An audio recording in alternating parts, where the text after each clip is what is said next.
ஒரு நிமிஷம் ஸ்கிப் பண்ணிடாதீங்க. டெய்லி தேவைப்படுற ஒரு சூப்பரான இன்ஃபர்மேஷன் தான் சொல்ல போறேன். இன்ஃபர்மேஷன் தெரிஞ்சா உங்க முடி கொட்டுறதுல இருந்து நீங்க 50% தப்பிச்சுக்கலாம்.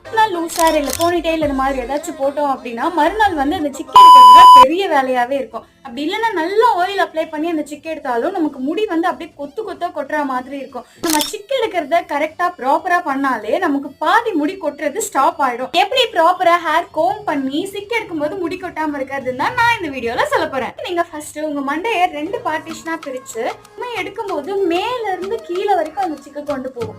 மொன முடி வரைக்கும் கொண்டு போய் கடைசி அந்த முடி அந்த முடிச்சோட அறுத்து அந்த மாதிரி எடுப்போம். இந்த மாதிரி பண்றது தப்பு. ஃபர்ஸ்ட் நம்ம கீழே இருந்து சிக்கி எடுக்கணும். அதுக்கப்புறமா இன்னும் கொஞ்சம் மேல இருந்து எடுக்கணும். கடைசியா தான் நமக்கு தலையில கை வைக்கணும். ஸோ கிட்ட இருந்து வரும்போது நமக்கு கீழே சிக்கு இல்லாததுனால இதுவும் ரொம்ப சாஃப்டாவே அந்த சிக்கோட முடிச்செல்லாம் அவிழ்ந்து வந்துடும். ஸோ முடி கொட்டுறது கம்மியாகும்.